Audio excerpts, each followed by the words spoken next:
everybody. Thanks so much for joining us for this week's episode of When I Grow Up. On today's episode, it is my pleasure to welcome Dr. Edward Kim. He is a physical therapist, and I'm going to be honest, like most of the careers that I've been interviewing on this podcast, I don't know much, but I'm thankful for his insight today. Hey, Edward, how are you? Good. How you doing, Blair? Thank you for having me. Thanks for being here. So let's just jump right in. I know you have a family, so I'm not going to take up too much of your time today, but could you tell me a little bit about what you do as a physical therapist? Yeah. So I've been a physical therapist for about 7, 8 years. I've been in the profession to help people in different populations, different demographics. I started out in an outpatient setting. I used to work at Emory, working in more of a sports spine setting, Okay. helping patients after surgery or helping patients just get back to doing what they enjoy doing. Currently, I actually work for a home agency, so Mhm. now I provide home visits, which has been great. So, as you mentioned, I have a family, so it's been awesome just being able to spend more time with the kids, Hmm. make my own schedule, and therefore go into people's homes and spend more quality time on helping patients get better. So I used to be an athlete myself, and I'm going to be Hmm. honest, what I know about physical therapy is that usually after I had gotten injured, I'd go to see a physical therapist, a PT. Hmm. But that's not always the case, right? Like physical therapy is like preventative care too, right? Yeah, and that's what has changed a lot over the past couple of years. People, like you mentioned, people used to go to physical therapy just after an injury, and most people's conception of physical therapy is just exercises or on machines or Hmm. some just doing boring things. But nowadays it's about prevention, living an active lifestyle, teaching and really educating patients on how to really take care of your body. So for me, what I actually emphasize a lot on with all of my clients is a lot of education, a lot of discussion, and a lot of times we just sit there and talk and help them to build confidence on what they can and can't do. Okay. Like a client I saw this morning, he actually just had back surgery. I was seeing him in the home setting, and he just wanted to know what he can and can't do Mm, because he was actually seeing a different therapist, and he just felt like he wasn't being challenged. He felt mm, like he wasn't being pushed to live the lifestyle that he wanted. mm. So for the first 30 minutes, we actually just talked and discussed on what he can do, what he should be doing, and where he should be along this process. I feel like that's such a vulnerable place to be too, like just having something as serious as back surgery and then Hmm. feeling like, everything you used to do, you can't do anymore. So I feel like Exactly. talking to someone that would really know how to strengthen your body back to where it is so important. And I feel like a home setting would be like, I would feel more comfortable talking to someone about it. Yeah, and it's actually been a blessing too, because despite of COVID and the recent Mm, pandemic, more clients are actually wanting me to come in home instead of them going to a gym or instead of them going to a facility. sure. And also, when I can go into people's homes, I can actually provide one-on-one quality care for a lot longer than Mhm. actually being in a busy outpatient setting where you're seeing multiple people. You can't provide that one-on-one contact or one-on-one care that you would normally do in the home setting.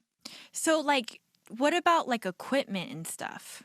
As far is that a Hmm. misconception that I have? No, no, no.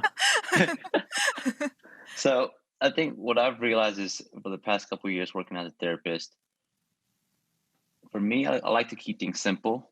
There are so many things you can do with your body without rubber bands, without weights, because for most people, if they're needing therapy, if they're in pain, most of the time, just doing things with their own body is challenging in itself, Mm. meaning just body weight squats, body weight lunges, Mm. teaching them how to move properly, teaching them about balance. So, therefore, I think what most therapists tend to do is introduce weights or resistance too early when they haven't set the foundation right. Mm. Okay. So, I've actually been very comfortable going to people's homes actually without much equipment. and just be able to teach them what they can do in their house, showing them what equipment they can use that they have in the home. That's awesome, though. It's like so Hmm. applicable to somebody that has nothing at home too. Hmm. So you mentioned before that you worked at Emory and you're doing a Hmm. different type of care.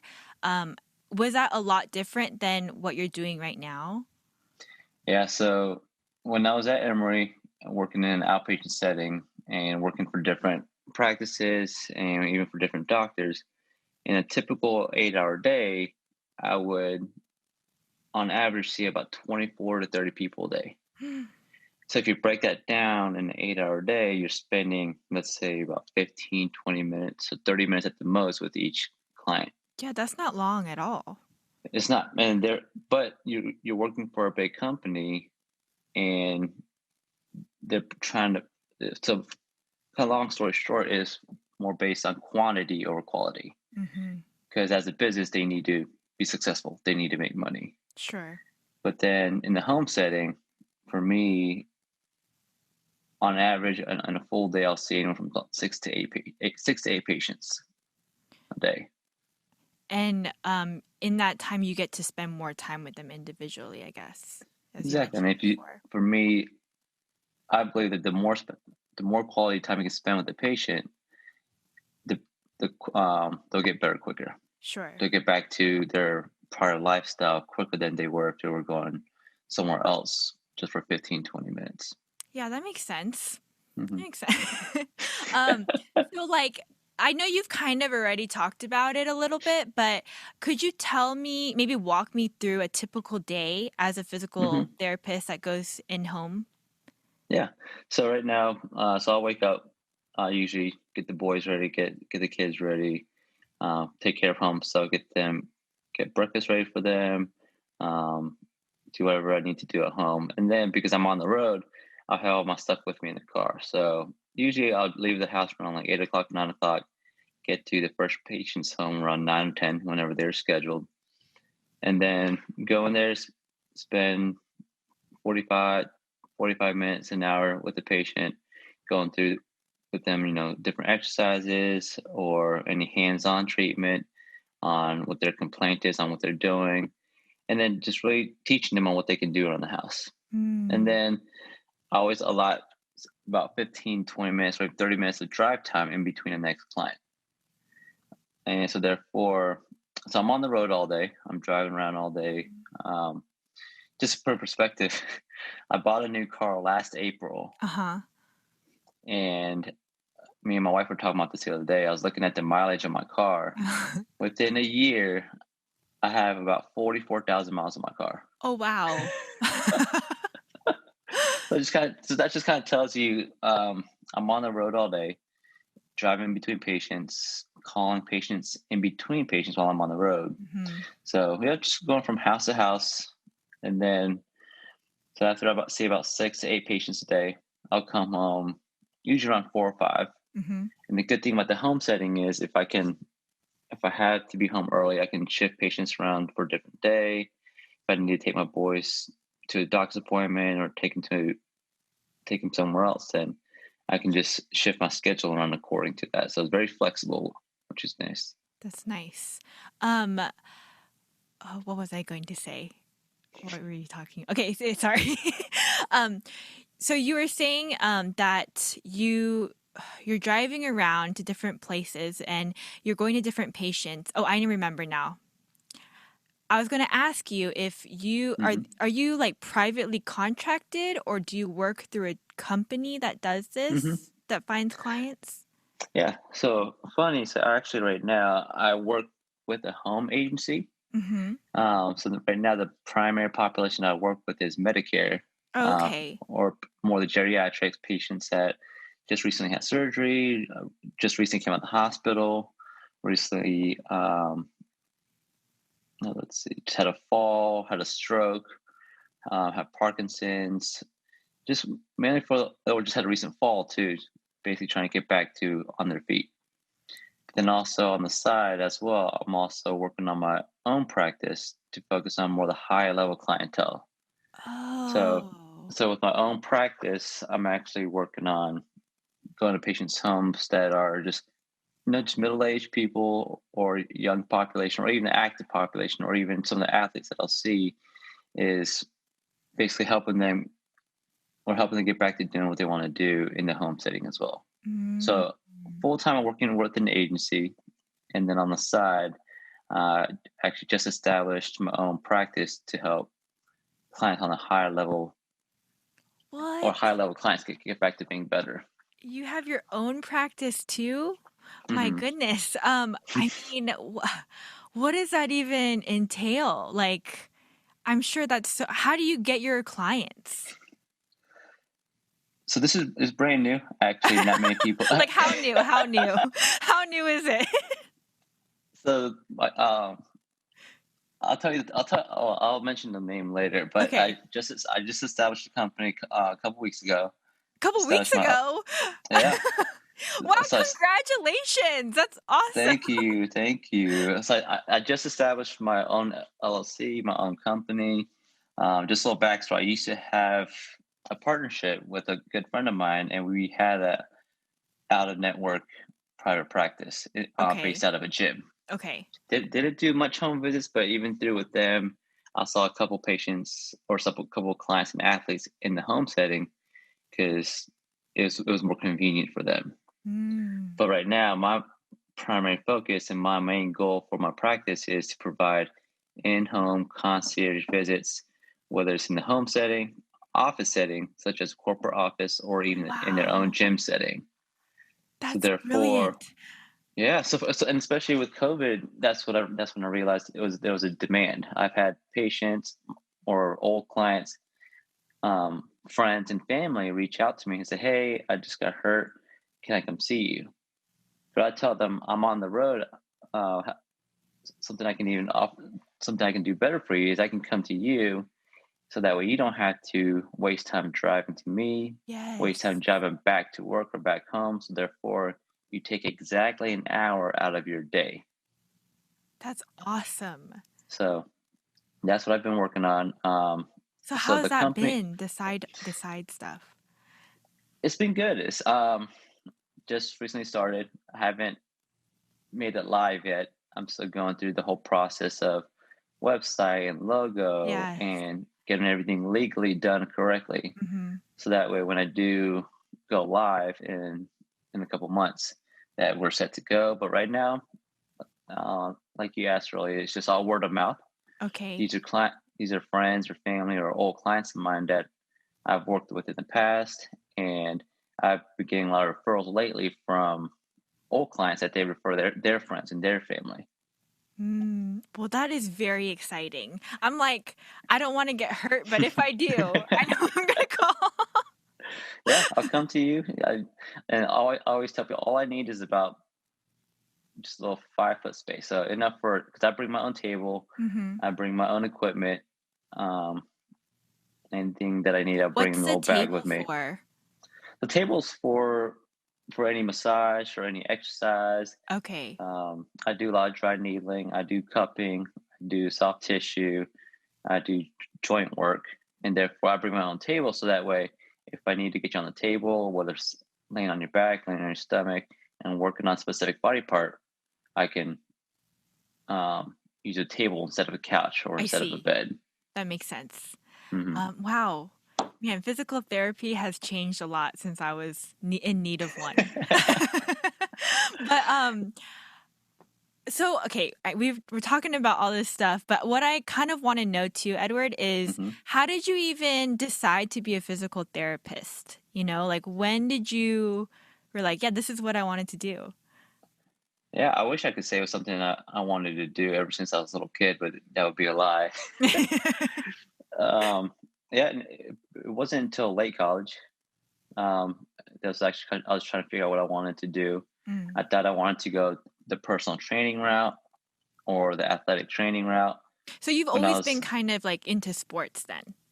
I was always into sports, Okay. but during early college, my dad actually wanted me to be an oral surgeon or go the dentistry route. Oh, wow. But then once I found out that you had to go to med school and dental school, Sure. and and I hated chemistry, I figured that was not what I wanted to do. And I Mm. figured I wanted to do something more sports related, more people related. Okay. So then late college, that's when I was debating between personal training, athletic training, strength and conditioning for sports teams, or um, physical therapy. And during then, that's when I actually talked with some mentors in Florida, talked with my cousin, which is also a physical therapist, Mm-hmm. and then a friend that was a physical therapist down in Florida was they were mentioning or recommending that physical therapy might be a good idea because of the baby boomers. They said in a couple of years, with all the baby boomers, there's going to be high demand. Oh, interesting. And then, especially with the profession, with benefits and compensation and just kind of overall lifestyle, they're recommending that it's a good lifestyle, it's a good profession. And the great thing is, it's very, what do you call it? It's very flexible. So if I Yeah. got bored with sports or outpatient, I can go focus on kids, pediatrics, or Oh, I can even do geriatrics. I can work in the home setting. I can work in the school setting. I can work in a hospital. I can work. Yeah, so it's really very flexible. You can, hmm. if you get bored, you can always decide to do something else. Nice. Okay, so you Yeah, so it's decided late college. physical. That's when I decided. Okay. And then what happens like after that? Like you go to, I don't know, physical therapy school? What is, I don't know. What is Yeah, so I think I went the unusual route. So after I graduated from University of Florida for college, I still needed a couple more classes to take to apply to physical therapy school. Okay. And that's when I found out that I actually ended up having to take chemistry again. Oh, yes. Although I hated chemistry and I try to avoid that by not going to dental school, I realized I needed to take chemistry and take a couple different courses. So Mm. I actually took 2 years off, and actually that's when I took time and dedicated working in an actual physical therapy clinic for 2 years as a assistant, as a tech. Oh, wow. And Okay. that, well, and to better answer your question, that is probably when I really realized that's what I wanted to do. Mm. So, working in the clinic for 2 years, seeing patients, seeing clients, and seeing them get better really made me want to do what the therapists were doing to get them better. Nice. I will be the one that the patients will see after the therapist work with to do exercises or teaching them simple things.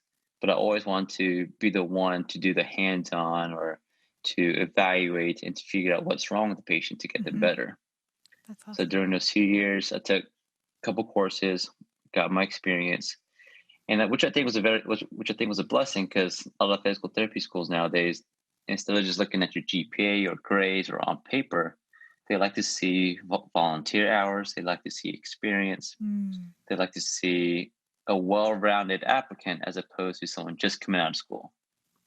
That's So great whereas a lot of advice. my so whereas a lot of my classmates came right out of school, Uh-huh. me and just a few of my classmates, we were one of the few that actually had work experience, Mm. which is great because it actually, for me, that's when I learned um, like finances. I learned how to manage my time, um, be in a real work setting, Mm-hmm. and also take classes at the same time, and also get plenty of exposure to the practice or to the profession. So a lot of grad schools saw that as me dedicating my time and really dedicating me being committed to the profession. Mm-hmm. Mm-hmm. I feel like that's such an advantage just for you personally, to be Hmm. exposed before you went into college, like before you went into grad school, because Hmm. it's almost like, or I talk to my husband about this all the time. He's a structural engineer. And, Hmm. not to bash on his schooling or anything, but, he says, he feels like, when you're in school, you just in one year out the other, you study for the Hmm. test kind of thing. And then he wishes Exactly. that like he could have worked as an structural engineer beforehand for a little bit Hmm. and then went back to school and realized, oh, these things are the things that are important and I need to know. So do you feel like that Exactly. kind of happened for you when as entering grad school? Yeah, and I think you kind of nailed it on the head. So basically, even during grad school, one of my favorite professors always told us it was after our first exam. I think 75% of the students in the class failed the first exam. And what he said, the best advice he ever told us, and something I always tell even to PT students that I mentor or PT students that come shadow me, is that it's not the students that make the best grades Mm, in PT school that become the best PTs, but most of the time it's the PTs that can actually communicate and build relationships with the patients mm, that tend to see the best results and tend to be the best therapists. So that I think that's what gave me the advantage of working in a clinic for 2 years prior to grad school, was me being able to interact, work with clients, build relationships, and be in that setting instead of coming out straight from undergrad going into grad school yeah. without that experience. So therefore it gave me the exposure on how to talk with patients, how Mm, to communicate with them on a basically on a personal level, mm. on a physical therapy level, and then it helped me to learn how to build relationships. Yeah, that's so important, I feel like, especially in the career that we're talking about right now. Hmm. So PT school itself, like what was it like? How long is it? So our school was accelerated, so we were, I believe, was it 7 semesters? So about little under 3 years. What does it I mean went to, accelerated? What does that mean? Like what do you just went to a fast-paced school or what? kind of. So I went to a private school down in Okay, Florida okay, in St. okay, Augustine, and most PT schools are 3 year programs. okay. We were a little under 3 years, so we started school in August of, was it 2010, and we're done by December of 2012. Oh, okay, that's So accelerated. yeah, so just a little over 2 years. So yeah, grad school was about a little over 2 years. It was probably some of the best times of my life. Some of the hardest times too, just Mm, because college I could get by without studying. College sure, I could yeah. get by cramming for an exam the night before. I learned the hard way in grad school that it's impossible to study the night before for a grad school exam. Mm, So it taught me to just study differently, study along the way, and at the same time, because a lot of us were studying so hard, we had a lot of fun going to grad school by the beach. oh, yeah, that's So awesome. um, it was a lot of fun, but it was also probably a hard time too, being in school. Yeah.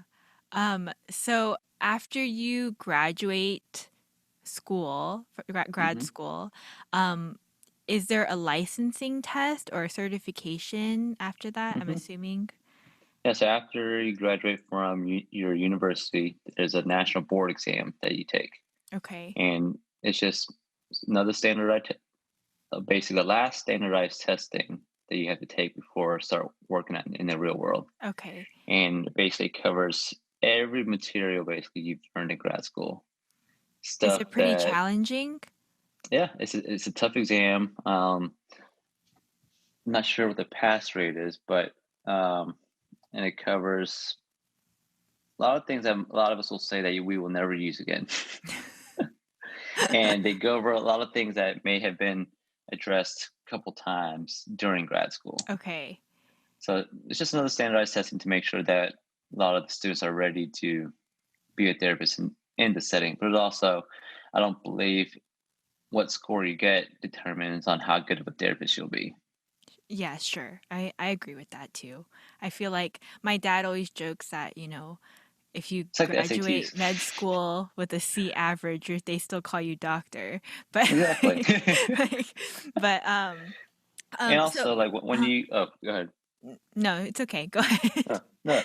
I was just gonna say, when you, after, and for people that are listening out there that are interested in PT school and working afterwards, is that when you go apply for jobs, no one cares if what score you got on the board exam. Mm, No, not many people care too much about what school you went to. All mm, they want to see is that license number, and if they see that you pass the boards and you have a license number, then you're good to go. nice. So no Yeah, one, I no mean, one will know what. Yeah, no one cares what grades you got during grad school. No one cares about your GPA. They just that's want to see that true. you passed. I would say the same thing for college too. It's like no one asked you what your SAT score was or anything like that. So that's good Exactly. to know. It's good to know. I feel like if there are probably people out there thinking those things are critical, but really, from what Mm, it sounds like, the most critical part of being a good physical therapist is that relational part. And mm-hmm, I feel like um, yeah, I agree with that because you're spending a lot of time with this person that's trying to make you better. And again, it's usually in a situation where, you're injured and probably mm-hmm. discouraged. Yeah, So, and vulnerable. yeah, makes a lot of sense. So I noticed after some social media stalking, sorry, that you have some like certifications Mm-hmm, behind your name, Dr. Edward Kim, so on, so on, so on, and a bunch of other mm-hmm, letters. mm-hmm. Could you kind of speak on those certifications a little bit that am I wrong in saying that? No, no. Yeah, Okay. so I'm a doctorate of physical therapy, Uh-huh. and then also the university that I went to specialized in hands-on manual therapy. What is So that? meaning it just means trying to keep it simple. So our school really emphasized on hands-on uh, manual work. So meaning instead of just going through or giving you exercises, Uh-huh. our school taught us to really feel for the body and to Oh. basically to see how your muscles move, how your joints move, and to be really good with our hands. Mm. So for me, I think it says a lot, not to go too deep into it, but if you put your hands on the patient or a client or a friend, there's something calming and comforting about that. Sure, yeah. So when I actually work with my hands for a lot of patients, I can feel results. I can see that them getting better. They feel more comfortable, as opposed to just meeting them face to face and giving them a bunch of exercises to do, or just talking to them without ever laying my hands on them. Makes sense. So that So, includes like what you said, like the massaging and the hmm, cupping and things like that. hmm, Okay, that hmm, makes a lot of sense. yeah, just manual therapy, and then also I'm certified in dry needling, something that What's a lot that? of therapists. so Sorry. no, so similar to acupuncture, but Oh, you said dry um, needling. I'm so yeah, sorry. dry needling, Okay. yes. It's just another form of manual therapy, another tool in a lot of therapists' toolbox to help with pain or movement, getting people to feel better. Similar to acupuncture, where we use the same type of needles, but just the whole philosophy is different. So in dry needling, did you learn that in grad school too? We had a brief, not say like a brief course on it, like Mm-hmm. introduction, Mm-hmm. but at that time, not many schools were implementing it, and actually, even then, Florida wasn't allowed to do dry needling. Mm. But I actually got certified after I graduated and had some experience of working in this as a physical therapist as more of a continuing education course. Um, so I guess needles don't freak you out. They don't. I don't know. I guess I just feel like, sorry. So what is the benefit in dry needling? So the benefit of dry needling is to help, basically, to release tension, help your muscles to relax, Mm-hmm. and to help with pain.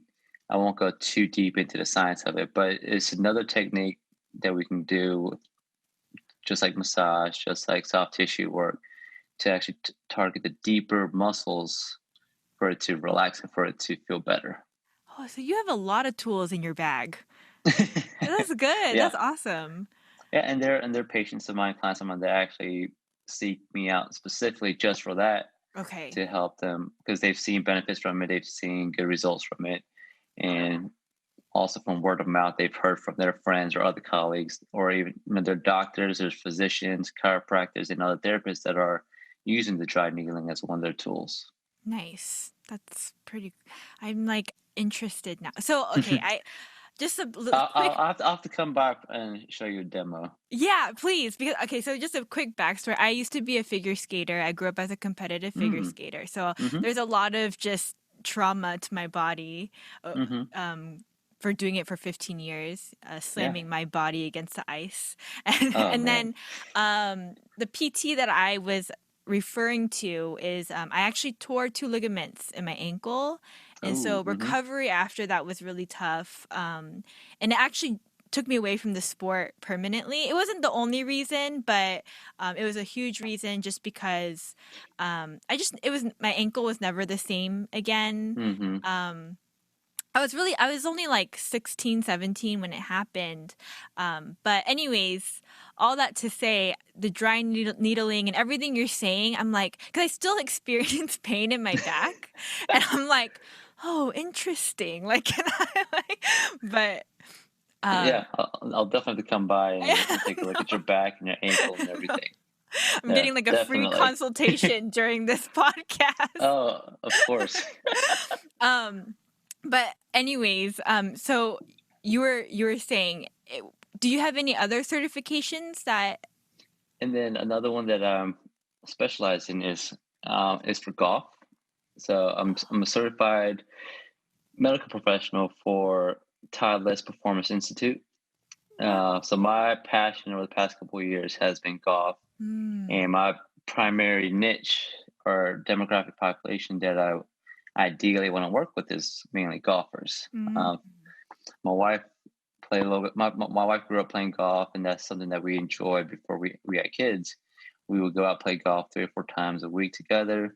nice. But obviously, it's been a little harder now. We got two little boys. Sure. Yeah. But I fell in love with the sport, and it's something that I really wanted to do. And I was a couple of years ago was thinking, what can I do in this profession as a physical therapist to work with golfers? Mm, And then at the time, there was a course called TPI, Titleist Performance Institute, that was actually teaching rehab professionals, like medical professionals, fitness professionals, and golf instructors and golf professionals how to work with golfers. So with that, I went the medical route and learned how the golf swing affects the body. mm. So therefore, I went to couple different certifications for that. So that way, I can help golfers get back to swinging better, moving better, and also with me building a team with other golf fitness professionals and golf professionals to help our clients, which is the golfer. That's really cool. So Yeah, like, so little so niche right there. do you like, so you do exercises for them that would like just better their golf game? Mm-hmm. Mm-hmm. That's really awesome. I just Yeah. think that's so cool. And I think it's great because within a profession with something we're doing, you want to be motivated. You want to be excited with the people you work with. Hmm. And also at the same time, if you're not a people person, if you don't like to be around people or can't or have a hard time building that relationship or communicating, then it's not the right profession. Yeah. But so therefore, I think if you can find the niche that you enjoy, and for me, it's the golfers, more the higher level active population, is that I enjoy just talking golf with them. I enjoy asking them about their golf game. I enjoy just talking all golf with my clients. That's So really therefore, I help them. Yeah, so I help them. I look at the golf swing. I look at and see what limitations with their body is affecting different parts of the golf swing, and then we fix that. See if the swing gets better, and then we'll see if they can actually play better. Also, I will refer them to a golf professional if they need lessons to help them with different things. hmm. Um, what I really find fascinating and I kind of admire in what you said is that, yeah, like you're in a career and then you were able to find a niche that you love Hmm. and just really make it work. And um, I mean, I can tell you're a very like motivated person. but I think that's really encouraging for young people to hear that are just starting off in their careers too, whether it's PT or anything else, find Hmm. what you love. Hmm. But anyway, Exactly. uh, in your career up until now, are there any like challenging things that you've come upon, or what's the most difficult part of your job? Or is there anything you don't like? Yeah, I mean, there's ups and downs with every profession. Um,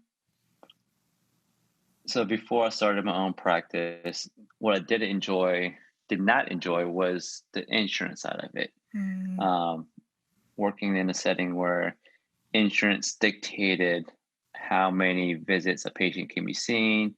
Insurance dictated on kind of quality of the care that I could provide. hmm, So that's why the route that I went for my own practice, which is a lot of physical therapy practices are transitioning to, is we don't take insurance. I'm considered out of network, oh, so okay. that way we don't have to deal with the headache of insurance and the reimbursements and trying to fight constant low reimbursements every year.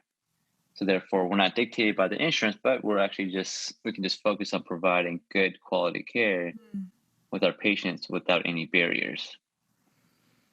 And then also, I think along the way, there's always ups and downs with specific clientele you meet, different patients. sure. Um, but for the most part, clients are great, people are great.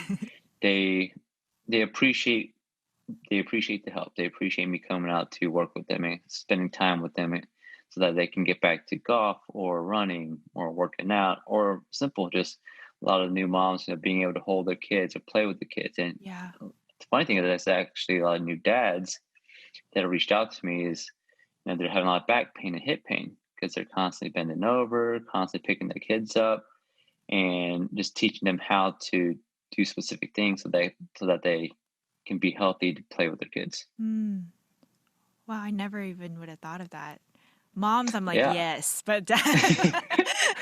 No, I mean, moms, dads. Well, I'll say so. New parents. You Mm, know, um, common to have shoulder pain, hip pain, back pain, especially with new babies, and also as the babies get older, with toddlers, because you're constantly picking them up, carrying them around, yeah. carrying them on one side, on one hip compared to the other.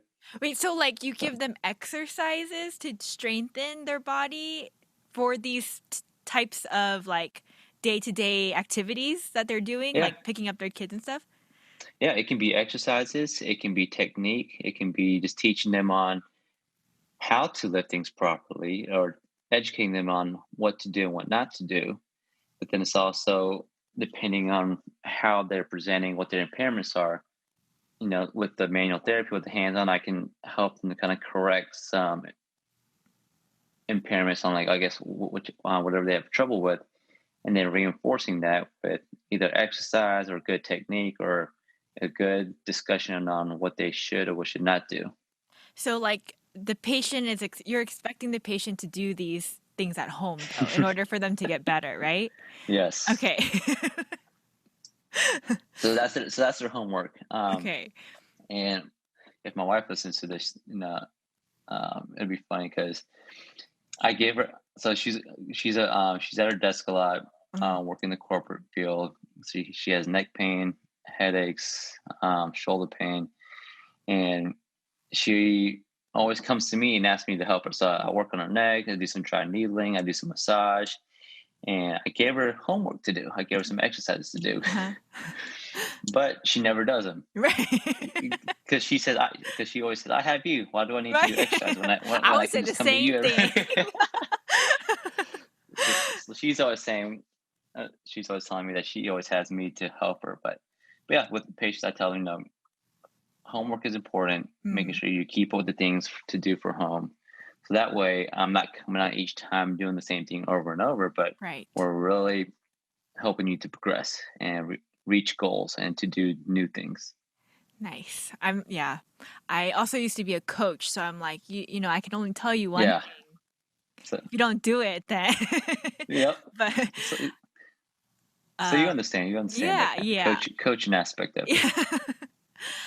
So what, I mean, I feel like you may have touched on it already, but like, what's something you love about your job or Yeah. like? So at this point in this at this point in my career, I love the autonomy. I love the flexibility. Mm, Having two boys and a family, so I can spend time with my wife and our two little boys. I love that I can kind of make my own schedule. I can see patients when I need to, when I want to, instead of being stuck in a office or in a clinic from 9 to 5, 9 to 6. yeah. That's something I realized about myself too. Is I hate being in one spot. I just get kind of stir crazy. So it's good for me to be on the road, kind of get that mental break in between each patient, so Hmm. that when I do go see a patient and spend time with them, that I can give them all my energy and all my care. Yeah. So therefore, better than being in a clinic, I like to be on the road. But something I do love is my patients. I do really enjoy building the relationships with all my clients. And yeah, you ask any of them, you ask some of my colleagues too, that when I go in there, I know the patient's first and last name. I know who their husband or wife is. I usually ask them about the kids. I ask them about the grandparents. Um, it's about getting to know them on a personal level. Mm, It's not about just their injury, but it's also about who they are, what they do, what brought them to me, and like what brought them, like how they are today. yeah. Um, so is there anything that maybe we haven't talked about that maybe you'd want to share with people listening about your career or anything at all? If you don't, that's Hmm. okay. Yeah. I'd say, I mean, if anyone that's listening, if they have any questions, they can always reach out. I love to Yeah. talk with people. I've had many students and many students and friends and other people shadow me and observe and just really spend time with me to see what I do. And it's been great because there's some people, some of my friends out there where I've seen them come shadow me when they're in college. Hmm. And then I've seen the process of them applying to grad school. And then while they're in grad school, I stayed in communication with them on exams or study habits or how to make the most out of grad school. And then I was even to the point where they were getting ready to graduate, figuring out jobs, figuring out studying for the boards, Hmm. and gave them tips on what to do to prepare and study. And even to the point where after they got done with, well, after they graduated, they took the boards and then just giving them advice on their first job, Yeah. on how much to ask for salary, what to look for in benefits, what type of setting to work for, and or what type of setting not to work for, so that they don't get burnt out. Mm, Um, but for me, I think it's a great profession where if you love people, love talking with people, building relationships, and most of all, helping people to see improvements and progress in front of your own eyes. hmm. To me, that's been the most rewarding thing, is to see these patients get back to golf, get back to running, get back to being with their family, get back to doing things that they haven't done in a while because of their injury. Yeah. Um, that that in itself, on the very last day, on their discharge or on the graduation day, for them to see how happy they are and for them to tell me how grateful they are of where they are at that point Hmm. after they spent time with me. Yeah, I mean, that's priceless. Yeah. I love that. That's awesome. Well, I'm really excited for your new venture and you just doing your own thing. Hmm. Hopefully, uh, we can get you some more clients too. But I did want to ask, as you were talking, one thought came to mind, and I'm curious, are there a Hmm. lot of women in your profession? Yes. There are? I Yep. feel like I So come across a lot of men. Um, really. well, I guess just in my immediate community, I Hmm. know like three or four, Yeah. maybe even five like Korean American PTs. PTs, but they're all Well, males. So, it's funny because I think when I was in when I was applying to grad school and I was in grad school, and even right when I graduated, I actually I didn't know any Korean American PTs in Atlanta except for maybe one or two. Mm-hmm. But it's funny because now that I've been working, I'm seeing a lot more Korean American, Asian American male PTs come out of PT school. But if you look at the general population of like the or the class size of every PT school, at least it's primarily females. I think it's about sixty Oh, forty female to male. okay. For That's us in our program, I think we had like three to one ratio of females to males. okay. I was just And curious. I just yeah, because. and it's actually for females too. It's I always tell this to my friends. If I was a female and I was a physical therapist, I would specialize in women's health. That's a Oh, huge topic, a big niche that a lot of female therapists are targeting is women's health, pelvic floor, um, incontinence, or especially pre and post labor. And they provide in-home visits, very private, one-on-one. But yeah, it's a booming niche for physical therapists. So if you're a female physical therapist listening or female interested in going to physical therapy, that's actually a great um, field of the profession. that's awesome to know. That's good to know. Hmm. Well, I don't want to, again, I don't want to take up too much of your time, and we're coming up on our hour together. Um, Dr. Edward, thank you so much again for your time today. Like he Of mentioned course, before, if you are interested in this episode or anything that we've talked about, or even just the field of physical therapy, please don't hesitate to reach out to me, and I can get you in contact with Edward. And like he mentioned, he is happy to talk with you and just any questions you might have. This is what this podcast is all about. So you can email me at podcast.wigu@gmail.com, WIGU, or you can DM me through Instagram or any social media platform. Dr. Edward, thank you again. Just a shameless plug on your behalf, like, again, DM me if you are in need of a physical therapist because you seem like an amazing one. Um, yeah, of course. Thank you for having me on this. I feel very honored too for the invite. Oh gosh, no, the honor is completely mine. Thank you again. All right, guys, until next time, bye.